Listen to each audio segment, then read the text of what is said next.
giving you useful and practical tips to help you make more money selling travel. This is the Art of Selling Travel Podcast, and here to guide you through it all, your host, Glenda Beagle. Okay, guys, I am so excited for today's episode. We have a fabulous speaker with us today, Marilyn Crowley. She is a CPA in Ontario, and she's going to be talking about numbers. But really and truly, Marilyn and I are part of a same mastermind accountability group, and I love any chance I get to talk with Marilyn. We were having a conversation about some of the obstacles that I see travel advisors talking about when they enter the Facebook group. And I am seeing things about pricing and about can't afford it and that their budgets are off and this, that, the other. And it led to like this phenomenal conversation with Marilyn. And I just said to her, I'm like, I need you on my podcast because we need to have a conversation. So without further ado, hello, Marilyn. Hi, Glenda. Thank you so much for having me today. Looking forward to our conversation. I am just so psyched because I listen to a lot of podcasts, obviously in the business space, sales, marketing, but business as a whole, business operations. And for months, everybody's talked about the recession. Everybody's talked about this, that, the other. And in listening to those, they offer an entirely different perspective than what you hear on the news. We all know the news needs you to pay attention and listen. What easier way to get you to pay attention than to make you uncomfortable and to make you worried and scared and things like that? Like that's kind of their lifeblood. And so Marilyn and I were having this conversation about recession and really what is a recession? A recession is a technical term that economists use. And this is one of the things that's lost in the translation. And like you've said, the media has been talking about a recession and, forwarding this message for a number of months. And they have a lot of people really concerned about it. But from a technical perspective, recession means that for 2 quarters in a row, GDP growth was negative. There are a few things with respect to that. So the typical recession lasts for 11 months. So in order to technically be in a recession takes at least 6 months, and then it takes at least another month for the reporting. So by the time, the officials with the government have declared an official recession, you're already 7 months through what is probably an 11-month process. The other thing is, there are macroeconomic concepts and there are microeconomic concepts. When we're in a recession or if GDP growth is negative, that's taking the entire economy as a whole. That doesn't say anything about what is happening in your business, what is happening with your clients, with your prospects. So really what I encourage people to do is to keep your eye on what's happening in your business and to drive forward what you can control. You can't control the GDP growth in the economy. You can control targeting people who do still have resources.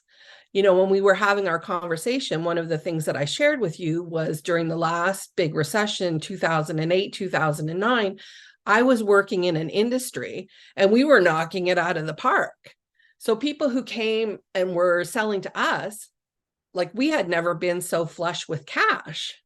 So if people are struggling and thinking, oh, no one has resources, they're not traveling, flip that around and say, who does have the resources right now in order to be booking the type of travel that I want to sell? How do I reach those people? Something else that I'll share with you in the same vein, I was on a Predictions 2024 call yesterday with an economist who I admire very much. And he was making the observation that millennials and Gen Z have more or less, given up on or put on hold their plans to buy real estate because of what's happening with interest rates, with pricing, perhaps even with job instability. But many of those people have a nest egg that they've put together in order to use for a down payment. And the number one thing that these people said that they were going to use that nest egg for was to travel. They're saying, if I'm not going to have a house by the time I'm 30, well, then I'm going to Thailand and I'm going to Europe and I'm going to Antarctica this year. So for every negative, there is a positive. And you just need to, as business owners, we just need to be looking for what is the positive in the situation. How can I leverage that to be a benefit to my business? How can I not get sucked into the negativity? How can I find the opportunities? Because regardless of what's happening in the economy, there are always opportunities for people who keep moving forward and keep looking for how they can take their business to the next level. I love it. So, and that's something that I have preached for the longest time. Just because we hear about this, and don't get me wrong, there are people who are on very difficult times. I will never minimize that, ever. As somebody with people who are in their 20s within their family and seeing the struggles that they're having and seeing, trying to find their path and this, that, the other. And, I see it. I've lived it. I felt it. But it doesn't mean that's where everybody is.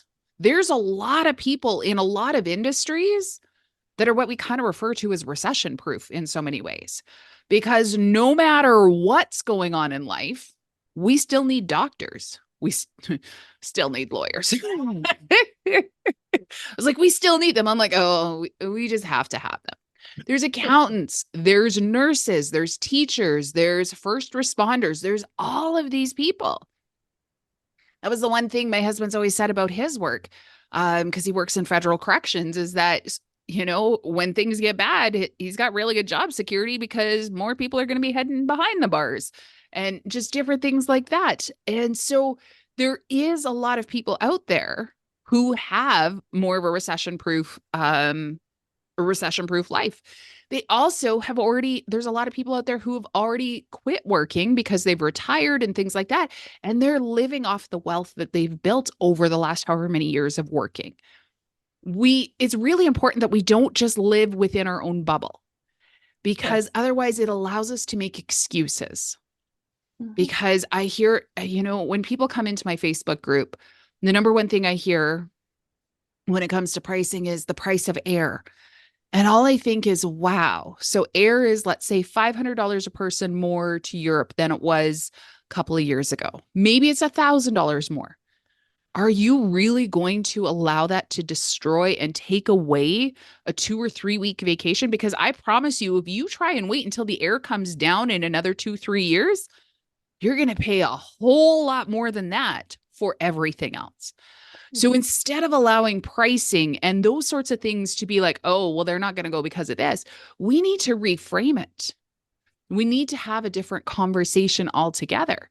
Before we went on air here, Marilyn and I were just chatting. I'm like, people are comparing today's pricing in travel to 2016, 2017, 2015, 2008 travel prices. But let's compare the price of an automobile today versus back then. Let's compare the price of housing to today versus back then. Travel is the third most purchased item, like the third biggest item that people are going to pay for in their lives. So let's put it on par with the new automobiles and the new houses. Guess what? In my area, the builders are going gangbusters. And I'm not just talking about the cheap little itty bitty tiny homes that one family can barely fit in. I am talking about the luxury part of town is exploding. They are running out of lots to build new fancy houses, even with the interest rates where they are. Are people maybe shifting slightly? Does it mean that they go from a luxury to a premium? Yeah, possibly. But when we allow that conversation, that news bite of what's going on in the news to be like, everybody's going broke, everybody's in recession, it allows us to start to tell ourselves a story that says we can't do this business, or we can't do this or do that because of, and it allows us to get off the hook. It's not my fault my travel business isn't growing. The economy's crap. Okay, that's one way to look at it. The other way is that person down the street who's selling travel, who's going, wow, my business is exploding because all the other travel agents said, ooh, the economy's tough. I can't sell. And so in which case I'm doing gangbusters because everybody else is stepping back and their clients aren't being able to book with them and instead are coming to me and I'm selling them for what they want. It's what story do you want to go with? What story do you want to compare it to? But you were talking about the macroeconomics and the microeconomics. Let's talk a little bit more about what's the difference between that. And then let's really focus on the micro if we can for a minute. Sure. Macroeconomics are really the big picture, economy-wide numbers. Things like, what is the inflation rate, the consumer price index? What is the unemployment rate? Those sorts of metrics that encompass the entire economy. When we're talking about microeconomics, we've dialed down generally to a particular industry or even to a particular business. And those are, what is my experience of cost increases? Potentially the consumer price index is up, it maxed out at 8 or 9%, depending on where people are, and, is down to 3%. But, maybe I'm experiencing something that's only 1 or 2%. So when I make decisions, I shouldn't be making them on the metrics that the entire economy is experiencing. I should be making them based on what I know from tracking my own numbers and my own expenses. What am I experiencing on the supply side? How much have my costs increased? What opportunity do I have to increase my prices? And be tracking those sorts of things. The beauty of that as well is those are things that you can control, like we had talked about a couple of minutes ago. And those are really the levers that you can be manipulating in order to drive your business forward, in order to get the results that you're looking for. I love it. And when we talk about the microeconomics, like you said, pull it down to the industry. Okay, great. Let's look at the travel industry. Why are air prices ridiculous? Oh, wait, it's because the planes are full. Are we seeing the same sell-offs on cruising, on river cruises, on guided vacations? No. Why? Because they're going full. So that tells us two stories. One, other people are selling travel like gangbusters. Get on board. But two, it also tells us that when we work in an industry of supply and demand, we need to change the conversation with our clients. Everything in travel takes us back to third grade supply and demand. I feel like they need to give better examples in school because it didn't make sense to me back then. But oh my heavens, does it make sense now? Because when there is only so many seats on the airplane, once they've sold to a certain point, the conversation is no longer about is the plane going to make money to fly or is it going to lose money? What's the question? Now the conversation switches to, oh, our bills are paid. Are you coming or not? And that's where that kind of comes in. Yes. The other thing to switch the conversation, when we look at the industry, we've spent the last however many years, obviously in a pandemic, followed very shortly by worldwide airline strikes, talking about the flight attendants, talking about the pilots, talking about the baggage handlers, everybody. Guess what? They all negotiated for more money. This is, I think, the part that baffles me every time that there's these strikes and they settle for more money. And then the consumer's like, hey, why did pricing go up? Because the airlines had to agree to pay the pilots more and pay the baggage handlers more and pay the flight attendants more and pay the food crews more and pay all these other people more, which at the same time, now the airports themselves are going to charge more because their staff saw everybody else getting a raise. So now they all want a raise. And it just becomes this cycle. And that is why things go up in price. Because when we increase this and then we increase the price of fuel and then we increase and increase and increase, guess what? It's not the big corporate this illusion that the corporate's just going to take it out of their profits. That's not how it works. This comes down to the end consumer. Are we going to see prices come back down? Maybe pockets here and there, but on the whole, this is where we're at. Mm-hmm. This is where it's inched up to. Are they maybe going to have to do something to incentivize if something catastrophic happens in the world? Potentially. But here's the deal. I'd rather pay more than see something else catastrophic happen in the world. And so it's changing that conversation with our clients. It's asking, okay, so this is how much it's showing is costing. What are you comparing that price to? Well, last time we went, it only cost us this. Great. When's the last time you went? Well, when we went, oh man, the kids were like 12, 14. So, they were born like in 92. So like 2004. Nothing costs today as what it cost in 2004. But yet, as travel advisors, so many are churning their guts, wrapping themselves up inside themselves because the client said it shouldn't cost that much. If you can't get it any cheaper, what makes them think they're going to get it any cheaper anywhere else? So instead of just being constantly trapped in that price loop, let's switch it up and change the conversation. Let's talk about supply and demand. Let's talk about how much the rate, like how many strikes there's been in this, that, the other. Because I assure you, when all the passengers were stranded in the airports, they're like, give them what they want. Well, guess what? That now means you have to pay for it. Mm-hmm. There are so many things that come into it that are completely away from the recession, are completely away from all those macroeconomics. And this is the micro to our industry. And yet we then take all of those macros, all of those things that are all that clickbait happening on the news, and we're absorbing that into our business and saying nobody's going to buy because of this. Guess what? If that's the way you're looking at it, they're just not buying from you because they're buying from somebody, because the planes are going out full. The cruise lines are going out full. The resorts are full. My heavens, watching the conversations in the Facebook group of anybody know what's happening 9 months from now because this resort is completely sold out. What happened? And yet we still have clients that are used to that last minute sell-off. Up here in Canada, the way they did their charter program was such a broken system where everybody waited till the week prior. I hated doing business in that environment because everything was a constant dumpster fire panic to get everything done. And the fact that we are stepping away from that, is just so much easier way of doing business.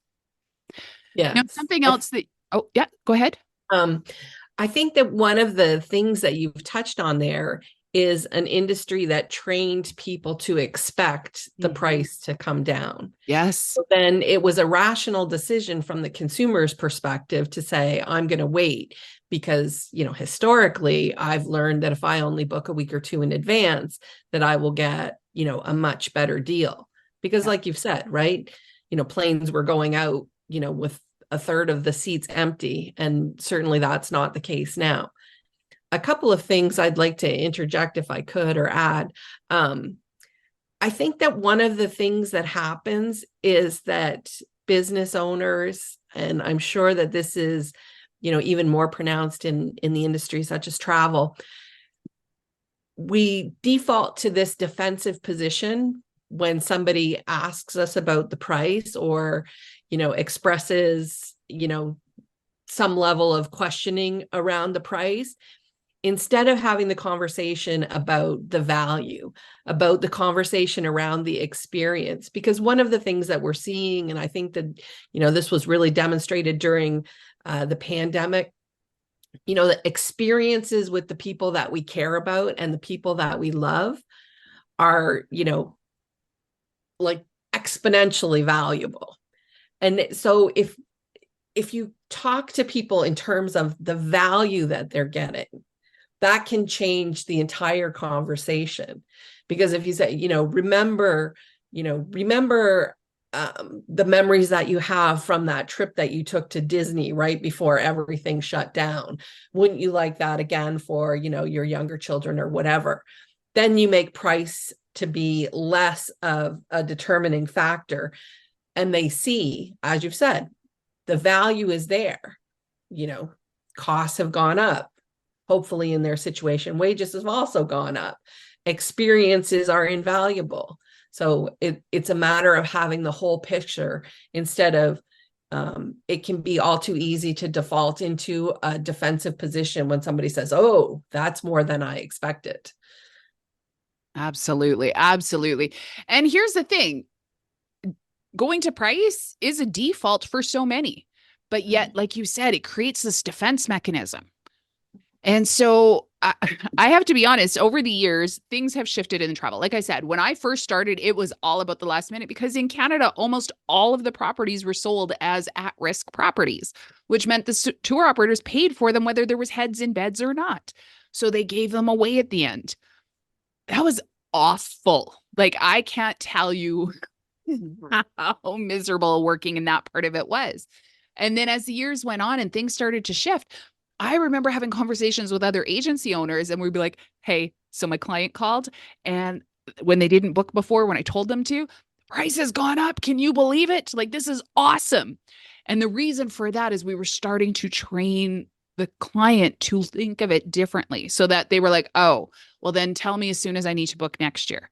Then the industry went ahead and did this little dip back in like 2018, 2019, where they started reverting back again. I'm like, don't do that. And then 2020 happened.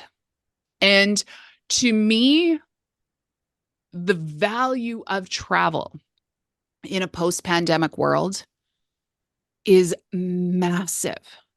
Because all these things that I took for granted that I could do whenever, however, I'm not going to lie, when I was at my darkest during that whole phase, I was looking at the list of all the places I still wanted to get to and realizing as a Canadian where we really didn't get to go anywhere for like, 2 years almost, looking at it and going, oh crap, I'm losing 2 years. Like, I actually laughed. I'm like, could we all get like a free 2-year extension on our passports? Because I feel like I've been robbed, and all of those sorts of conversations were kind of taking place because I'm like, if I'm not allowed to leave the country, I'm going to need an extension on my passport. And looking at my list, because I had a very mapped out, okay, to hit all of these countries, I need to do this by this age. I need to do this by this age. I need to do this by this age. And suddenly I have 2 years that got yanked out of there. And it's like, oh, tomorrow's not promised. There is no promises of anything. And so now, even though I have been in the travel industry for almost 20 years, the way I view my privilege of being able to travel is completely different. And do I look at the hotel prices and go, holy crap, seriously?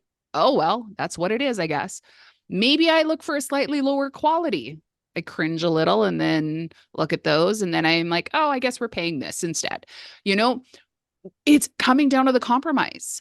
Because for me, the compromise is I'm either going to pay more or I'm going to stay in a lesser quality, but I'm not compromising on whether or not I go. Because there is no guarantees that something could change it all again. We don't know if and when the rules in life will change. Okay, so now something that you talked about, we're going to shift gears a little bit here because there's a big conversation in the travel industry. Know your numbers, know your numbers, know your numbers. But when you and I were talking, you said, yeah, you need to know them, but you need to understand them. And I'm like, Yahtzee. That's what's missing from so many of these people out there, especially in the travel industry, that are like, know your numbers. Let's build you a spreadsheet. You need to understand them. And then you started talking about leading indicators and lagging indicators. And I'm like, okay, Marilyn, you're coming on the podcast because this is what the advisors need to hear. So take it away. I kind of just leaving you up in the air, but I'm going to let you just riff for a minute. Sure. One of my favorite topics to riff on. So appreciate that. One of the things that I always say is if you do not understand your numbers, you do not understand your business.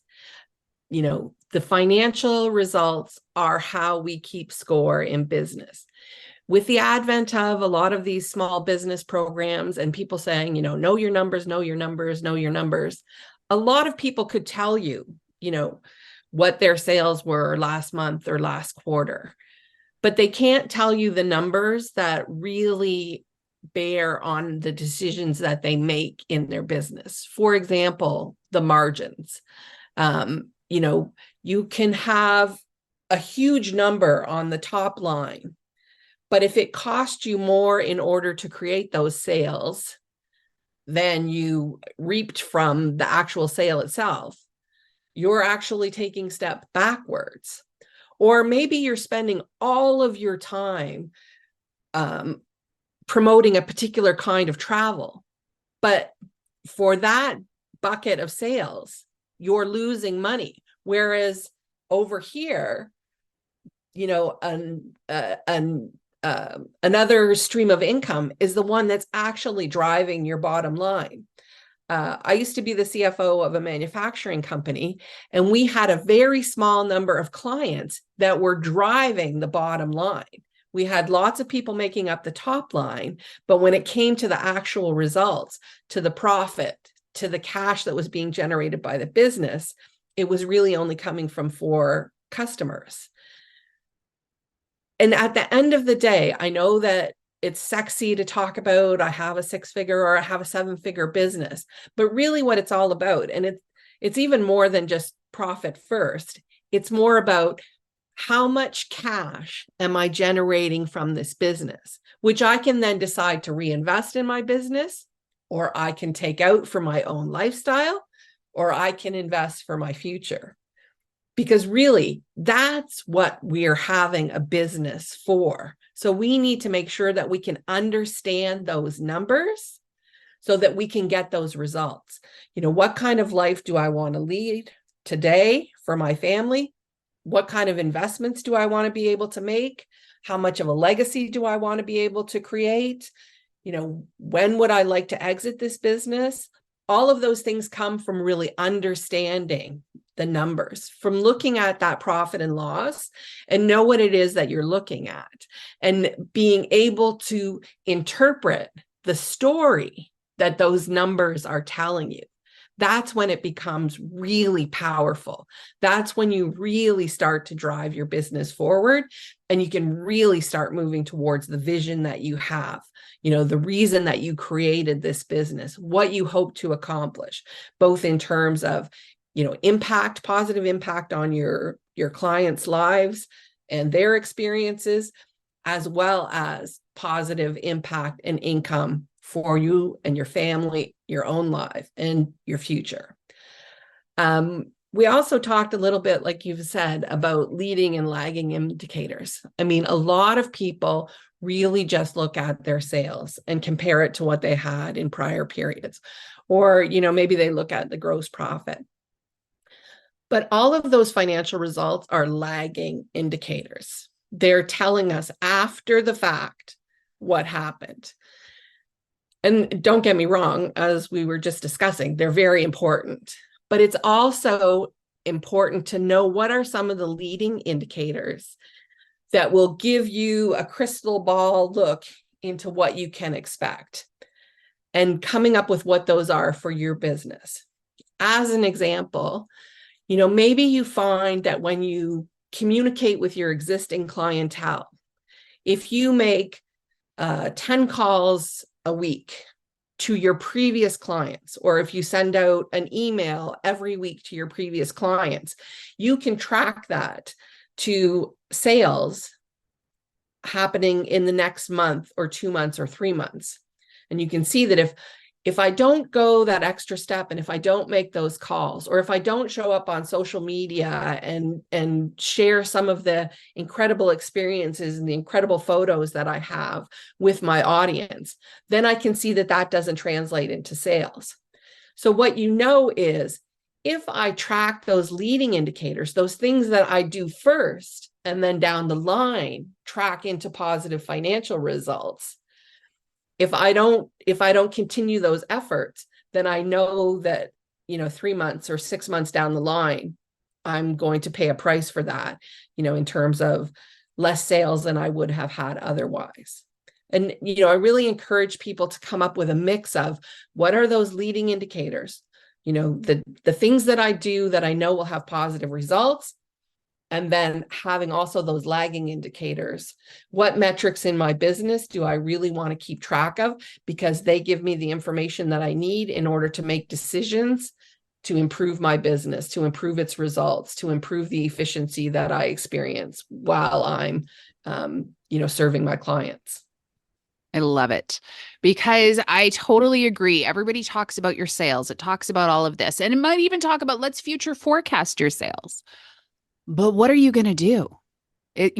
Sitting at your desk with a number, knowing, let's say you want to hit $1 million in sales this year, but last year you only did 300,000.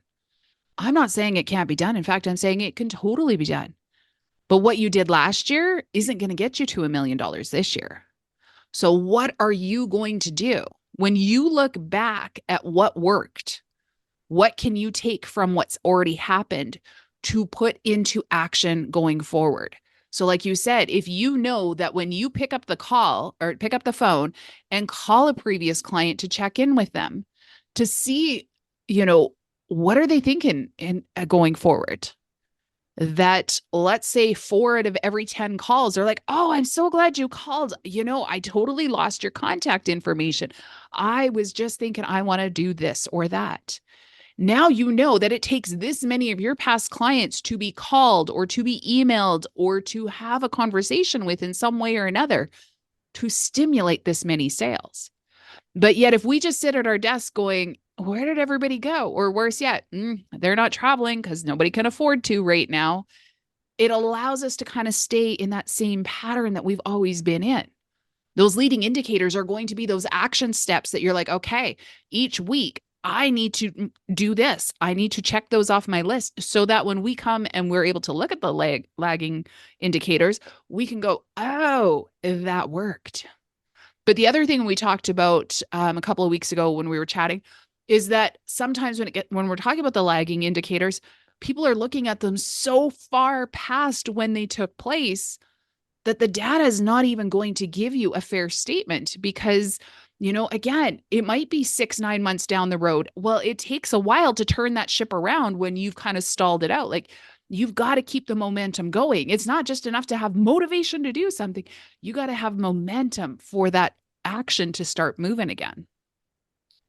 Yeah, absolutely. And I think that that's one of the real downsides of people who look at their numbers as being primarily for tax purposes. Obviously we have to, comply with all of the rules and regulations in our jurisdiction for, our business and the reporting and paying taxes, all of those kind of things. But obviously that's for most people, quarterly or annual event. We need to create a feedback loop in our business. And the feedback loop needs to be happening quickly enough that we can course correct.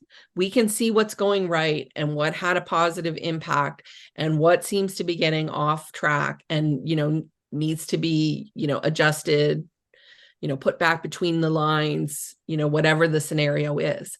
And the more quickly that can happen, the better. Obviously, in larger businesses, that's happening on an almost daily basis. Some of these metrics are tracked, in some cases, multiple times a day, the leading indicators, and, to a certain extent, some of the lagging indicators. But you have to come up with, in your small business, with the capacity that you have, how can I set up a system so that I'm getting the feedback, the information that I need on a timely basis in order to make the decisions for me to be moving my business forward? It's not about the tax return. It's about how do I get the information that I need to be successful? I love it. Yeah. Yeah. That feedback loop. It's so important. I think so often, in the travel advisor community, I feel so many are there because they want to create amazing experiences for families. They want to give so deeply that I think sometimes they forget they're in business because it's all about how they can help and build and create. And that's a beautiful personality. The problem sometimes is that when we are more in that, the idea of getting feedback scares the crap out of us. And so when we think of the idea of feedback, like when we hear the word feedback or the term feedback loop, it's like, oh, but what if they don't like me? And it can take it down that whole rabbit trail. And that's not exclusive to travel advisors. That's just exclusive, I think, to, or like, that's just part of being kind and things like that. Sometimes that can almost be their Achilles heel. Mhm. But this, when you have those parameters in place, the data is the feedback, which data doesn't have emotion. And I love that because it's not emotional. There's nothing into it. I've talked many times before on the podcast that it's when I started recording my stats every single week, because that feedback loop, if we don't have a parameter in place, we write our own feedback. And I didn't realize just how badly I was doing it until I made a point of recording my stats every single week, because I record them.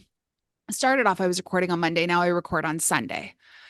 So let's say I record everything on Sunday and I get email subscribers on Monday and Tuesday, but then Wednesday through Sunday, I don't get anybody else. I don't necessarily remember what happened Monday, Tuesday, because that was so long ago. So the story I told myself is I'm like, oh, well, this was all pointless. Nothing ever came of it. And, and I can tell myself all these stories. And better yet, I send my weekly email on Wednesday. It'll be Tuesday in 24 here. But the problem is that I get unsubscribes on Wednesday, Thursday. It'll be Tuesday, Wednesday, most likely going forward.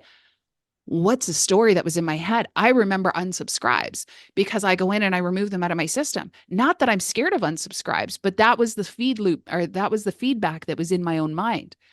But when I started looking at the data, like I said, there's no emotion in data. Data is just data.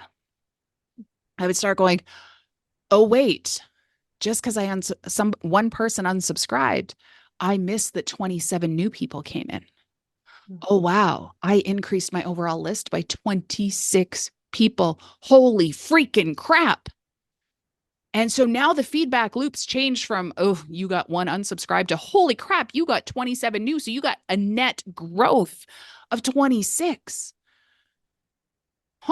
That seems a lot more inviting and a lot more enticing to try and repeat it next week, as opposed to, I don't get it. Like, what's the point? I lost people. I put out something, it didn't work. I lost people. But what about if you put something out, you lost one person, hallelujah, because they're not supposed to be in your world anyways. And in fact, really good marketing should repel as many people as it attracts. And I celebrate every unsubscribe I get, because I'm like, yes, it's working. People who don't get me aren't in my world, which gives me room to have so much more space for people like you who do get me, people like you who listen every week. And that is what's so important to me. And by starting to keep track of that, it shifted how I do things. So now each week when I go into it, I'm like, oh, I had this. Okay, what did I do differently? Ooh, I did this, this, this. Okay, so going forward, we're going to add this, this, this to what we do, because that seemed to be working. And I'm getting that feedback every single week. And that's helping me do things. The shift in my business of doing this every single week has been purely astronomical. I don't know how else to describe it. I've talked on a previous episode that was actually part of when I joined this mastermind that Marilyn's in. And I started making sure that my stats were recorded. I started recording my stats about a month prior to doing that. And then I found this opportunity to join this amazing group of women. Had I not been recording, I don't know if I would have opted in to join these people, because I had seen other opportunities through our coach to be able, other groups to come along. But because I was like, no, I am committing to this, it's starting to work, I joined in. Now, when I had to show up every week and be accountable for my staff, oh yeah, we really doubled down. The growth in those handful of months since I've done that, I can't even wrap my own head around And so having that accountability, having that consistency is absolutely game changing in my business. And I know it can be in yours too. And I love the way that you put that, Marilyn, to say the feedback loop, because so often we associate feedback with emotion, with rejection. Heaven forbid we associate feedback with something positive. Or maybe it's just me. But when I hear the term feedback, I'm like, but what if they don't like me? Yeah, well, who cares if they don't like me? It meant I'm making room for somebody else. The irony is sometimes the feedback we get is we'll discover the things that we think is our biggest weakness is actually our superpower. I'm going to chase a squirrel for a second because it's about chasing squirrels. That's become part of the feedback loop. The more squirrels I chase in podcasts, the more my podcast downloads go up. And better yet, I was speaking on a stage. It was a virtual one. So I could see the chat, and they had made me a panelist so I could actually download the chat so I could go through and look at what people were saying in terms of obstacles and whatnot. Clearly, I had went to chase a squirrel, and somebody said, hold on, it's about to get good, or like, this is about to get good. I love when she chases squirrels. And somebody else said, oh my goodness, on her podcast, when she says, hang on, I'm about to chase a squirrel, I know I got to grab a pen and paper because it's about to get good. When I read that, I burst out laughing first off. But then I went, wait, what? Because when I chase a squirrel, I can't tell you for how many months, for the first couple of years of my podcast, I deleted those episodes and re-recorded them because what I thought was my biggest weakness, these chasing a squirrel, lo and behold, for so many that listen, perhaps even you listening now, that's my superpower for you. Because that's my goal. That's my nugget that you take away. That you're like, yes, I needed to hear that. When we have these feedback loops, we might discover that the thing we thought was our biggest weakness is actually our biggest superpower. And that's what's going to make our clients connect with us. Maybe it's reaching out and phoning our clients and saying, you've been on my mind. I just wanted to connect with you. It's been a while since we've booked something. Oh my goodness. Thank you so much. Like, I can't believe that you thought of me. Wow. What if that became your superpower? What if that is what connects you to your clients at a whole other level?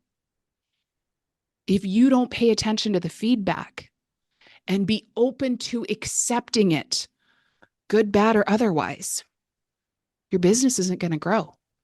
Because you are holding it out. You are resisting it and pushing it away. Okay. Thank you. That was my squirrel.